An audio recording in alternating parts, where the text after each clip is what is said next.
All right, welcome to The Explainer. Today, we're diving into a trade deal that's been in the works for a quarter of a century. And we're going to find out why something that was basically dead in the water suddenly roared back to life.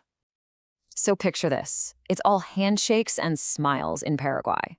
After 25 long years of tough negotiations, leaders from the EU and South America's Mercosur bloc are finally signing on the dotted line.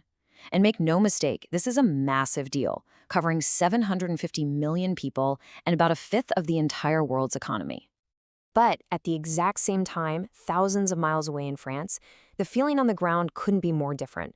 You've got tractors blocking highways, you've got angry protests, and just this deep sense of betrayal from European farmers. So what is going on here, right? How can one single agreement spark joy in one place and absolute fury in another?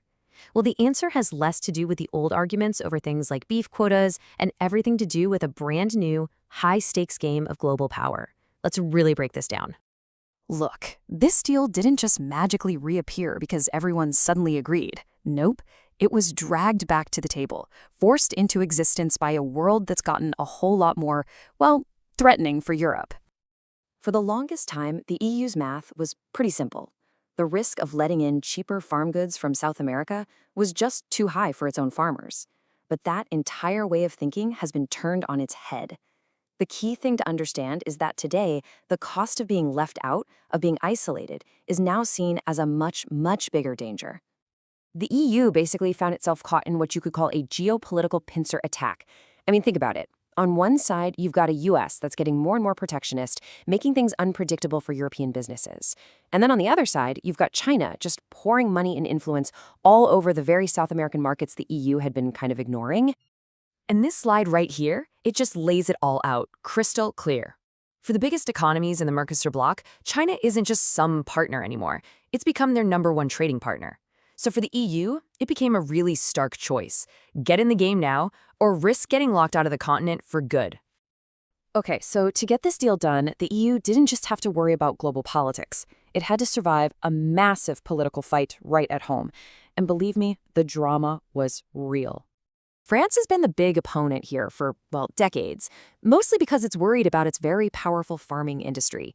So President Macron, he tried to get enough other countries together to form what's called a blocking minority, basically to get enough votes to veto the whole thing. But that whole plan just fell apart. And the country that really flipped the script? Italy. Sure, Italian farmers were worried too, but their huge industrial sector, making everything from machinery to fancy leather goods, saw this as a massive opportunity. They did the math and figured the potential profits were worth the risk. So once Italy was on board, and you had big players like Germany and Spain making the case that this was about geopolitical survival, France was suddenly on its own. Okay, and this is where things get really, really clever. With France backed into a corner but still ready to fight, the head of the European Commission, Ursula von der Leyen, pulls out this brilliant political move. This is how they did it. They literally split the agreement in two. The trade part they could fast-track with a simple majority vote. But the more controversial political stuff, that would still need approval from every single country, including France. And here's the brilliant part. It meant the core economic benefits could kick in right away, completely sidestepping France's main weapon, the veto. Okay, so the political battle is over. Now for the big question. Who actually wins and who loses here? Let's dig into the details. Well, for Europe's big industrial companies, this is a huge, huge win. Tariffs on cars, which were up at 35%, are going to zero. Same for machinery, same for chemicals. The EU thinks this is going to save its companies something like 4 billion euros in tariffs every single year. It gives German cars and Italian machines a massive advantage down in South America. And then there's this number, 344. That's how many of those iconic European products, like French champagne or Italian Parmesan, are now going to be legally protected from fakes in South American markets. That's a big deal for protecting the brand. So what does Mercosur get in return? Pretty much exactly what they've always wanted, way more access to Europe's giant food market. They get a big quota to sell their beef with low taxes, plus new chances for poultry, sugar, and ethanol. And that right there, that is why those French farmers are blocking roads. They see this as a direct attack on their livelihood. But, if you look past the obvious stuff, the cars, the beef, there's another layer to this deal. And honestly, it might be the most important part for Europe's future. 10 times That's how much more lithium Europe thinks it's going to need by 2030. The stuff that powers every electric car battery. So this deal is a strategic move to secure access to the huge reserves in places like Argentina and Brazil. It's about cutting that dangerous reliance on China for the critical materials you need to build the future. So let's zoom out. What does all of this really mean?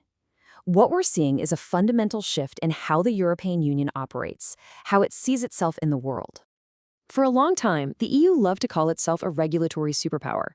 It used its trade deals to export its high standards on things like the environment and human rights. But this deal, this signals a change. The EU is now acting like a pragmatic, geopolitical player, making moves based on the hard realities of resource security and just plain strategic survival. It's a pivot from pure idealism to some pretty tough realism.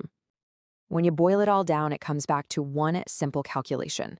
Faced with all this pressure from the US and China, the fear of being isolated and left behind finally became bigger than the fear of competition from abroad. Doing nothing was no longer an option.